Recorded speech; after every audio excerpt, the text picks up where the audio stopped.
Hi, my name is Kat, My name is Tuisha. My name is Lashini. My name is Eliza. and you're listening to Unwind the Mind, a podcast by My State of Mind. Today, for our second podcast episode, we'll be discussing how to maintain meaningful connections and interactions amidst the pandemic times and online schooling. We believe this topic is especially pertinent and relevant in the current world today because we want to remind all of you this.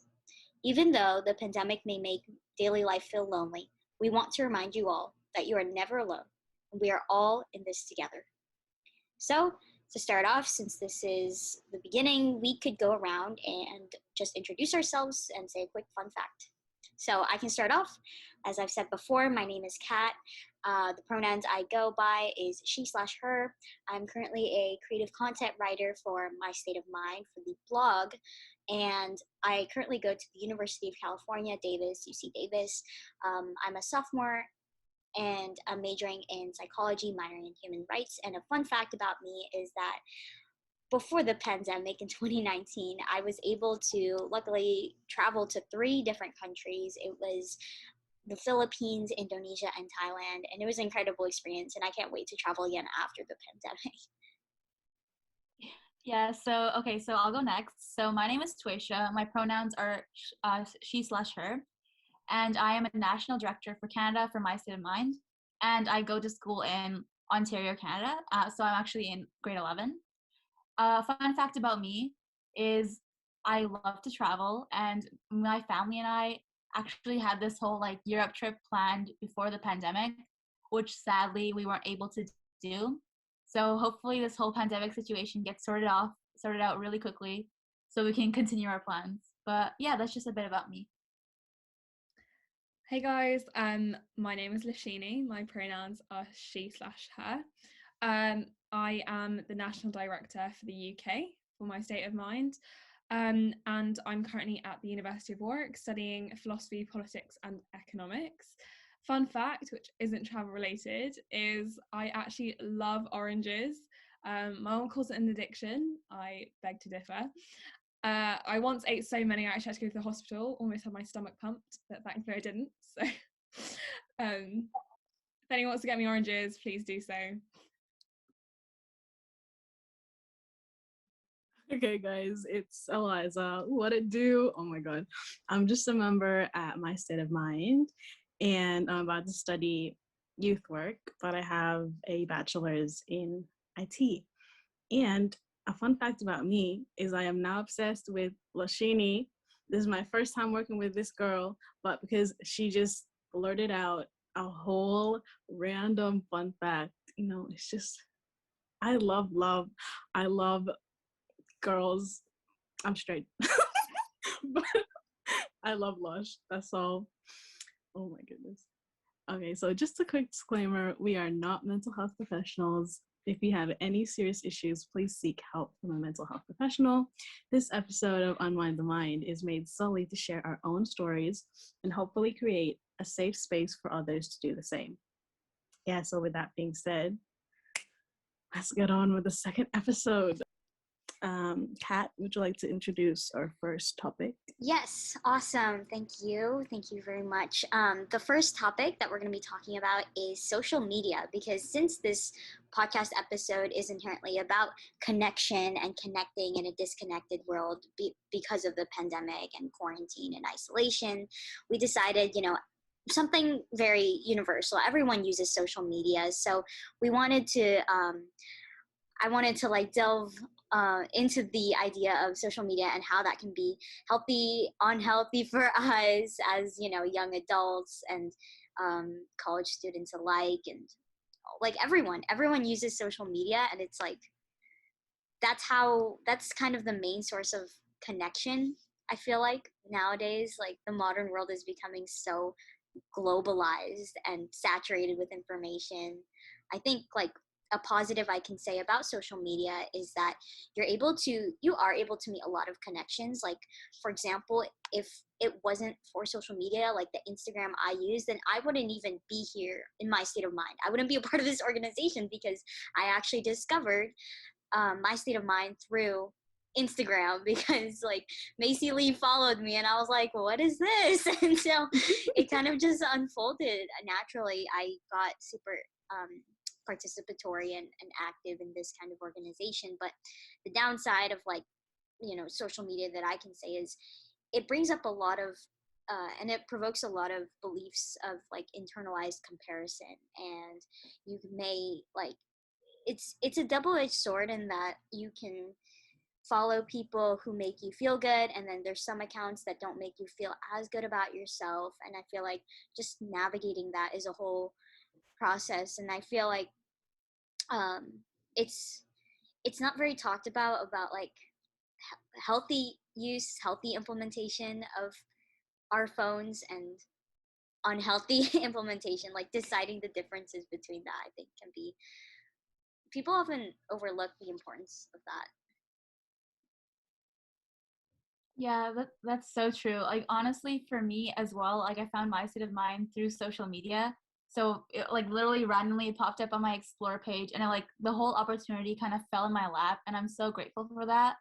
And also like social media, I feel like a lot of people are very quick to, I guess, attack it because while I do agree they have like a lot of comparisons, I feel like if you find a way to sort of have a healthy balance, it's real like even like it becomes so much better because like technology is like so amazing. Like imagine if this pandemic occurred like 100 years before.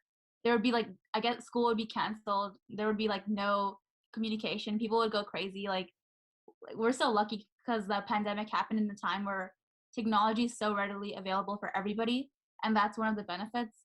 But there are so many like toxic sides of social media that like all of us experience. Maybe like accounts that like make you feel worse instead of feeling good about yourself, and always focus on the ideal perfection, like having an amazing work ethic, never having any bad days, being like a perfect like emotionally perfect, like all of those things.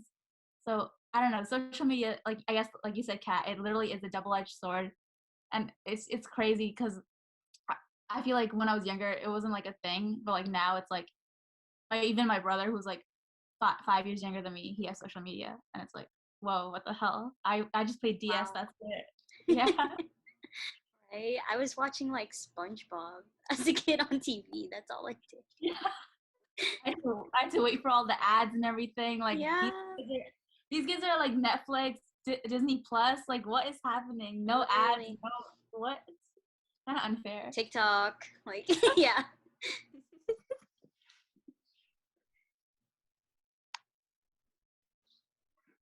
I'm going to come in here and just kind of speak a little bit about my take on social media. And one thing I've found that's been a really, really positive thing for me is a sense of community. And that's so relevant to the reason why we're here today. You know, the community of My State of Mind is so amazing. But I think communities made by social media are so powerful in a political way, in a positive way, and it comes down to even like small things, like you're on TikTok and you find that you're on what bee TikTok, or you're on like plant TikTok, or just that kind of thing is really fascinating to me.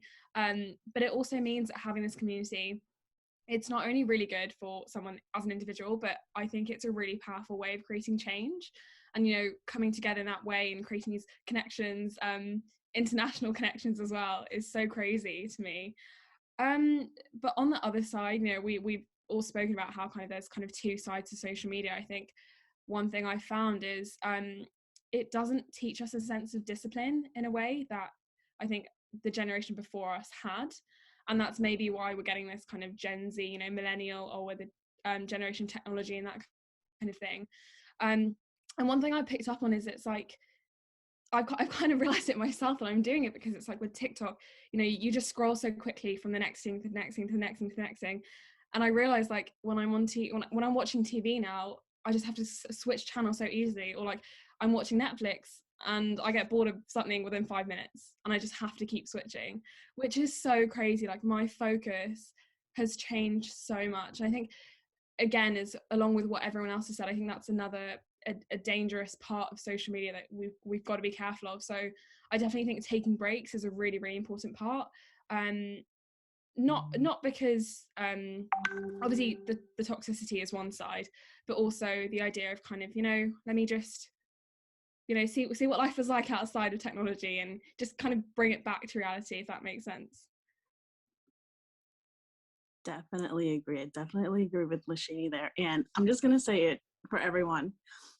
We love Lashini's accent. Like, we agreed before recording that she's just going to take over talking. Like, I can just sit here and listen. I don't have to participate. But I completely agree with what everyone has said before in terms of how much social media has changed our perspective, especially body-wise, and just how we look at ourselves. And it's so important to take breaks, because with me personally, I've had to take a few mental health breaks and having to delete Instagram and Facebook during the pandemic, because it was so crazy, the amount of information and just unrealistic stuff that was going on my feed, because it was quite an international feed. And so I was seeing people from the US, people from the UK, people from Manila, people from my backyard, like in Melbourne.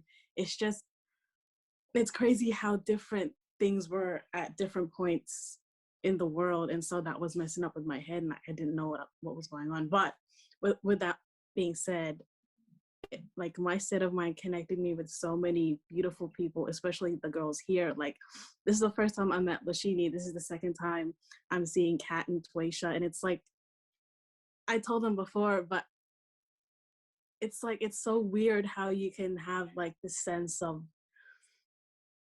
I don't know, it's like their vibes through Zoom.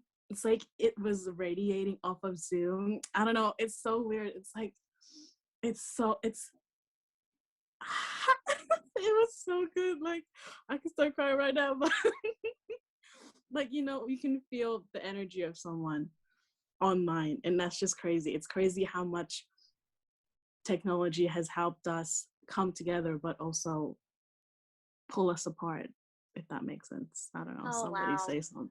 I know, I love that. I know exactly what to say to that, along with Lashini and your comments about that. It brings up some, like, these two ideas I had, again, with the double-edged sword thing. So I can start with the bad sides of social media first. Is a thing that rose into my mind of just like, it relates of how I was saying with comparison before, and the lack of focus, and just like, but also bringing people together. But I think the former deals with it, these being so immersed in social media is like, this is why it's important to take breaks, because it brings up unrealistic expectations in so many aspects of life. Like, it brings up unrealistic expectations, like what you're saying, Liza, about body image. It brings up unrealistic expectations about how relationships should be, dating life and romantic life. Like, it's just changed very much. I think with this pandemic, and with that too, but even just in general with social media, it's like, I just see people. I personally, I'm not, this is not to call out anyone, but I personally know friends of mine who are really like in relationships that are unhappy, but like on social media, they're going to be like, everything is fine. And, it's not just like with my friends, but every relationship can be like that. And as long as like, you know, um, it's funny, guys, like, actually on the day that we're filming this podcast, it's Valentine's Day for me today. So I actually wrote about it in my blog, about, like, just like, true love is when you truly feel whole and authentic and having it complete, instead of trying to show it off on social media and trying to prove your love instead of giving love. I think that's really important. But on the other hand of social media, it kind of relates to what Lashini was saying about having a sense of community. By having a sense of belonging, by expanding your networking, expanding your community, I think it's important, with that expansion of community and a sense of belonging, then it paves way for individuality in a cool way.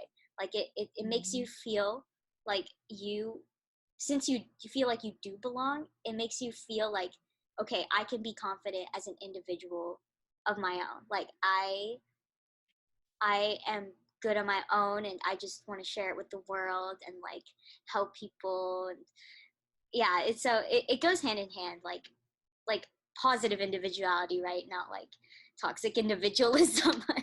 um, yeah, so that's my take on social media. If anyone else wants to add with unrealistic expectations or individuality. Yeah, honestly, like I totally like the thing you said about like some people just posting. That was so true because like literally, there's literally I don't want to say anyone's names because crazy, Yeah. but like there's like so many people who are like they post their friendships like even like not even just like relationships. They like it's literally they brag or like they flex or okay, I don't know if you guys know what flexing is because like I'm from Canada. Maybe that's just a Yeah, I Canadian. know. Yeah. Oh, that I get that. Yeah, people say in California all the time. Yeah, so they like flex their like friendships and whatever, like oh my god, Yeah. you know, whatever, but like literally they like talk behind each other's back so much, and then they like don't even like there's no loyalty, there's no like sense Right. of like community, they can't like they don't feel supported by each other, but like apparently they're like besties or whatever, like it's so it's so weird. Yes. Yeah. Yeah, I don't know if that's just a Canadian or American, like Californian thing. It's just, yeah, this is not to like, call out people who are in relationships. Like, good for you if you all are in relationships. It's just that, like, like when it's fake and you post on social media, then it's just unrealistic and it doesn't give a nice message, but it creates more disconnection than connection, really. Mm. I also sometimes think when I'm watching these videos, especially of, like people romanticizing their life, with the nice music behind it. It might just be them cooking or like watching a film with a friend. They romanticize it so much, and I just think to myself, like, can you imagine them putting the camera there before they walk into a room, or like putting the camera there before they start kissing? Mhm. It's like it's just I don't know. I just wouldn't be able to do that. Like, is that real? Like, Yeah. that camera following someone around their entire life, it's like them doing it themselves. And I think that's something we have to kind of get behind, that it is kind of self-made. I know we all want to be main characters, but we don't live in movies. But yeah, no, it's good to have a kind of main character mindset. I am the main character in my life. But yeah, I think it's really important to think about the reality of a video. And that also brings me on to the amount of kind of disinformation that's sent around online and posted online. And then you begin, I think that the fact that there's so much online also makes you want to doubt yourself, because then you don't know what to believe, you don't know who to believe. And I think also with the rise of things like conspiracy TikToks, you don't even know what's real anymore, which is kind of scary. But yeah. Yeah, sure, definitely. Oh my god, I just melt every time Lashini talks. I'm sorry, but I can't. I don't like going after her because I'm just like, oh, me, it's just me. But yeah. So with your disinformation spiel, I definitely 100% feel that, because here we go again, mental health journey. In my lowest of lows, I was like gravitating towards Instagram more than a mental health professional. And so I was kind of just like, it was just so weird how I would just use Instagram to what's the word? Not self-medicate. Like boost your self-esteem. I don't know if I'm on the right track at all. Sorry. Or maybe okay, maybe my audio is a bit like boost your self-esteem or like mentally take care of yourself. Maybe I don't know. Yeah, that. But also, oh my god, I'm blanking out. What's it called? But anyway, I was just kind of seeing things that would resonate with me, and I'm like, oh my god, I have that. Oh my god, I have that. And then when I finally had the courage to speak to a mental health professional, they were like, you need to take a break from seeing these things, because just because you resonate with it doesn't mean you necessarily have this kind of mental illness, or like, it was just very weird. But yes, self-diagnosed. Taisha's got it. Like, that's a big no-no. Like, we're not supposed to be self-diagnosing ourselves, because in an age where misinformation, fake news is just like a daily norm, that's not something that's going to help you out short term and long term wise. So yeah, you know. Yeah, honestly, like fake news and like honestly, I would do the same thing. Like whatever's on it, like whatever's on an Instagram page, like I just like, oh my god, like is that me? Like what is happening? Like I relate so much, and I feel like for a moment, like everyone is like really negative, and like all over social media, because my mindset used to be so negative. All I would see would be negative things, and everything I would see, I would make it into a negative. And then like as COVID hit, like the second wave, kind of, I sort of had to tell myself like constantly like social media is not supposed to be like this weapon you use against yourself. It was made to connect you with other people for a good purpose. Well, hope, at least I hope. I mean, I hope it's not a tool for evil, but it's supposed to be like something more, like you ability to see something more, and you shouldn't be like tearing yourself down just because someone else is doing well. Like you can succeed and someone else can succeed. It's not always about a comparison or a competition.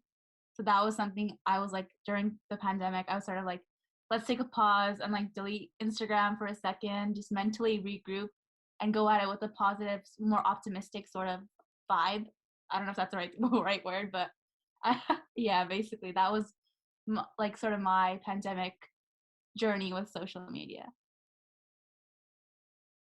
I love that. Thank you all for sharing, because I really resonate with how, instead of turning social media into a source of comparison or competition, turn it into connection. That's what it's about. Like, like connecting with yourself more through your community and connecting with others by network expansion. So that's amazing.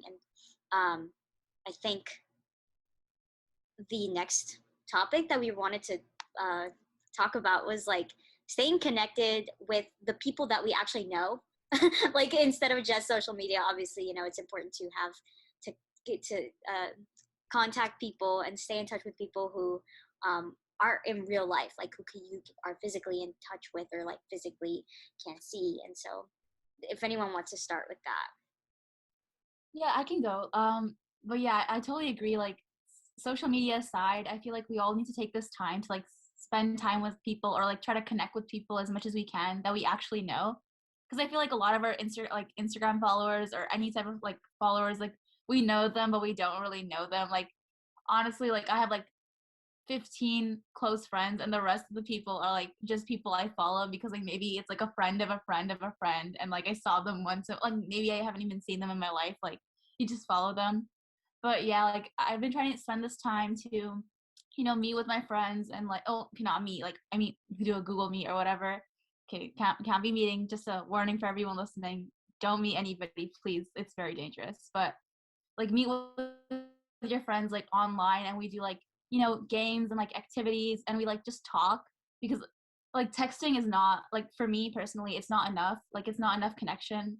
And like I literally cannot text anyone anymore because it's like so draining. I just feel like I'm saying like, oh, how's your day, and it's like this, everyone has the same response because like we're not doing anything. But chatting in person, like even this podcast, it's so fun to do. And this is my second episode. It's so fun to do because, as Eliza said, like everyone has such a good vibe, and we love the accents here. But honestly, like it's so much fun to do something like this because it sort of like allows you to have like an actual human connection and actual human conversation, rather than just like, hi, what are you doing? Oh, just eating. What about you? Like, more intense than that, a little more deeper than that. Yeah. I think like I can also really resonate with this conversation because I don't know if it's just me, but does anyone feel like, well, in the UK we're now in lockdown 3, which is crazy.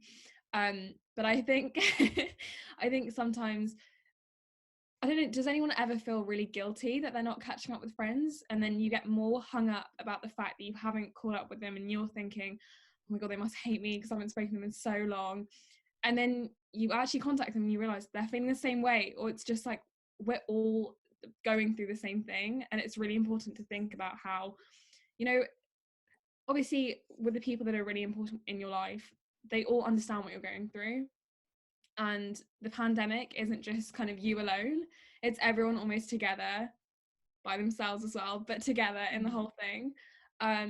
So again, like when you want to reach out, do it because you want to and not because, you know, you're kind of feeling sad that you haven't. And obviously that is a good reason to, but I think it's just sometimes important to think, you know, no one's angry at you for not keeping in contact. Like, we all know what's going on, and it's perfectly okay, and do it at your own pace, which is really important. And don't feel the need to, you know, as Tarisha said, like, you don't have to be texting about, oh, you know, I just ate this, like, what are you doing? Hey, it's not always the best kind of means of conversation.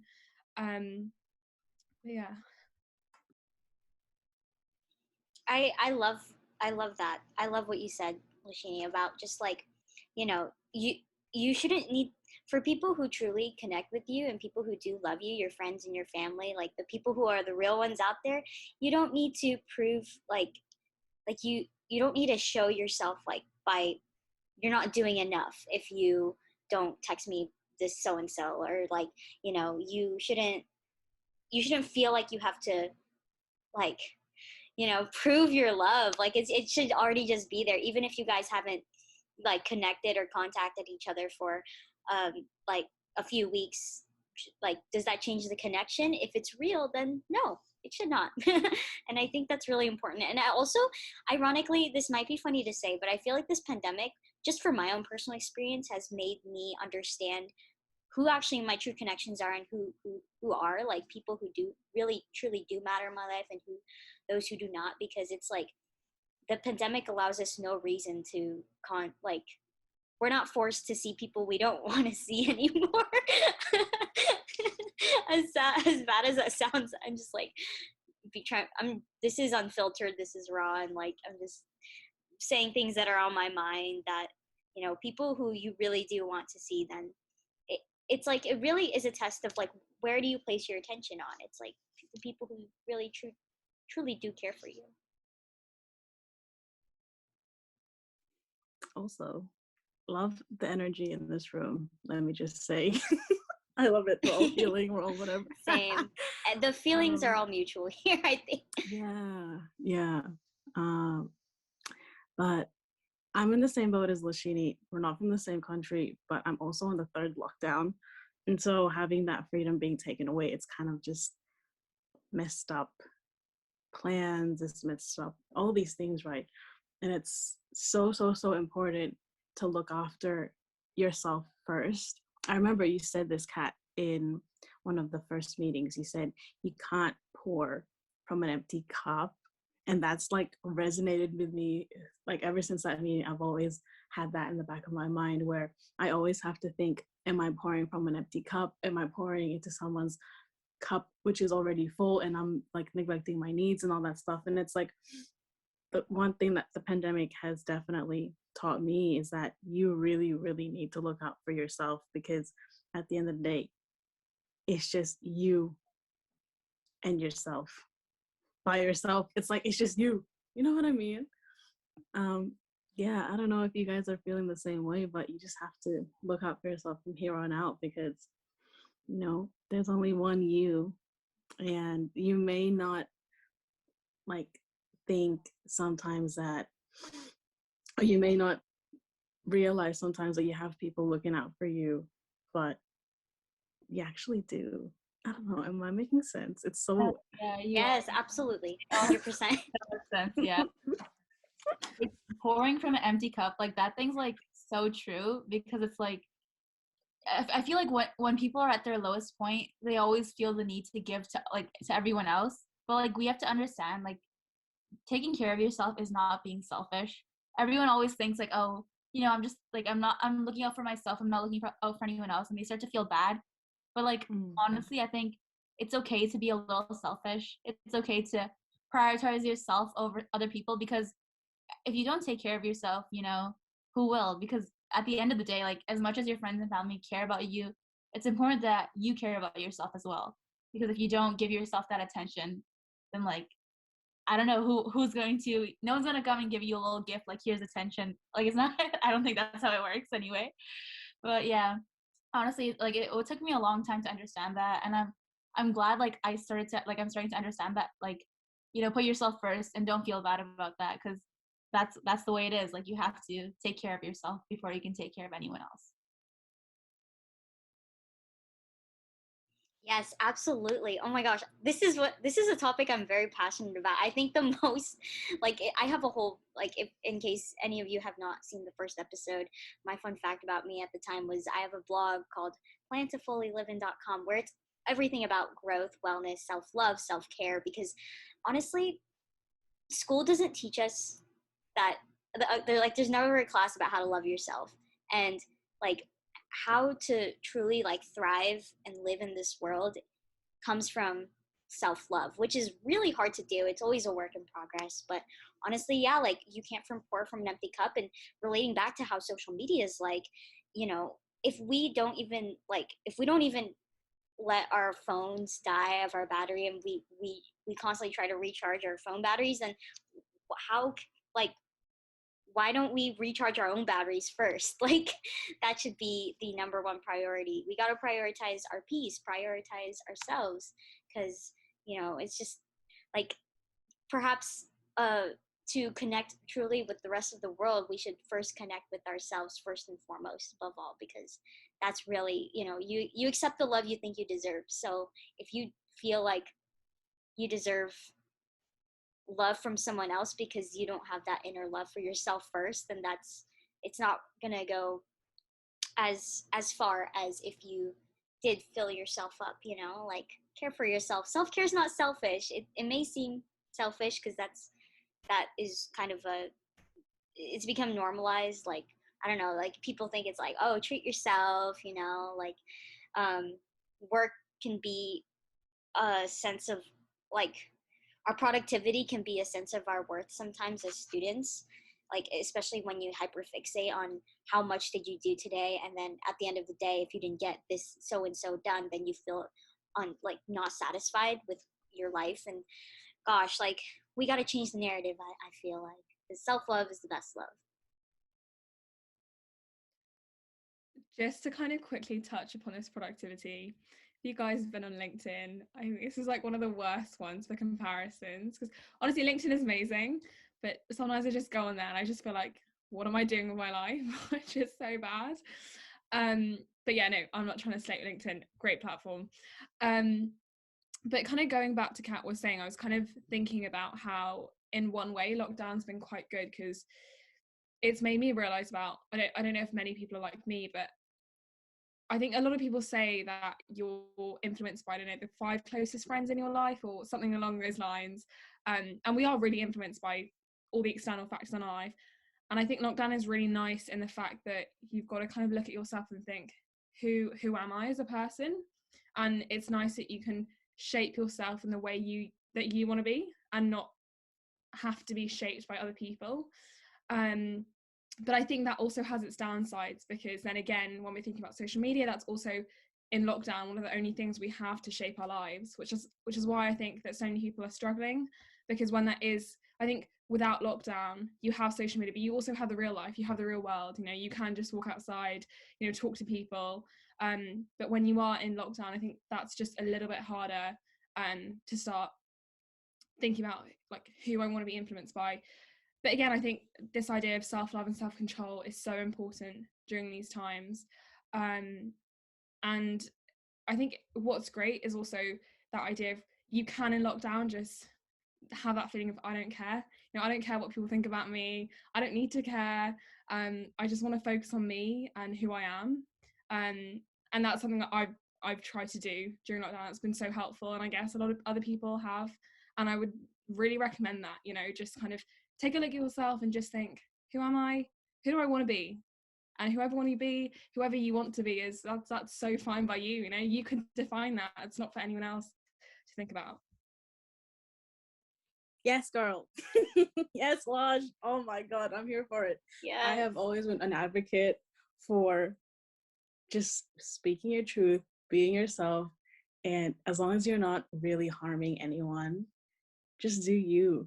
Just keep doing you, because that is definitely you need to invest in you. If you were GameStop, you should have invested. Okay, I'm not even gonna talk about GameStop because I don't know shit about GameStop, but it's so important. It's so important to have that self-care and not just the mask and I'm gonna just hang around with my friends a little bit. It's just you have to always mentally check in with yourself, and don't be afraid to put boundaries where you need to put boundaries.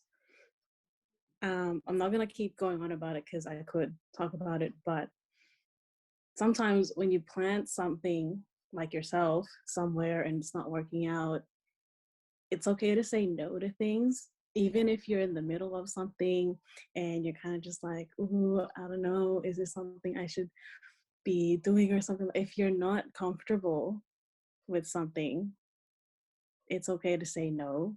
And if that means some relationships or some things have to give in, then those relationships and those things have to give in, because you're still looking out for yourself at the end of the day, and you're the one who's going to be suffering if you keep putting up with things that you don't want to, if that makes sense. So you need to really, really prioritize yourself now. Like, you starting today, you need to start prioritizing yourself now, or else, I mean, you can do it in the long, like in 2 weeks time, you can do it. If you're not ready today, you can do it then, or like in a month's time or whatever. But girl, ma'am, sir, I don't know I don't know who's listening to this, but please just look out for yourself. Okay, that's it. That's my 2 cents. So Honestly, like that's so true. Like if not today, then when? Like if you're not gonna start today taking care of yourself, then when are you gonna do it? Because next thing you know, it's like 50 years down the line and you're still taking care of everybody else, but you still don't know what you want and what you love about yourself. So I'm like, what's the point? But honestly, like I agree with all of your points of views. Like I feel like we touched on like so many like topics that matter so much, and so many topics that like I feel like we always like talk about it like, but we never directly say them. Like we always like hint around, we beat around the bush, we never say these things. So I'm glad like we all got together and all of us are like, we have like, all of us are so like have so many similar opinions, so we were able to have such a great conversation. And sadly, this is the end of this podcast. I wish I could go on forever, but to end off, I'd just like to leave everyone who's listening with this quote. It is so important to take time for yourself and find clarity, because the most important relationship is the one you have with yourself. And on that note, I hope you enjoyed today's episode of Unwind the Mind, and we can't wait to see you next time. Thank you all so much. Bye. bye. Bye. Bye.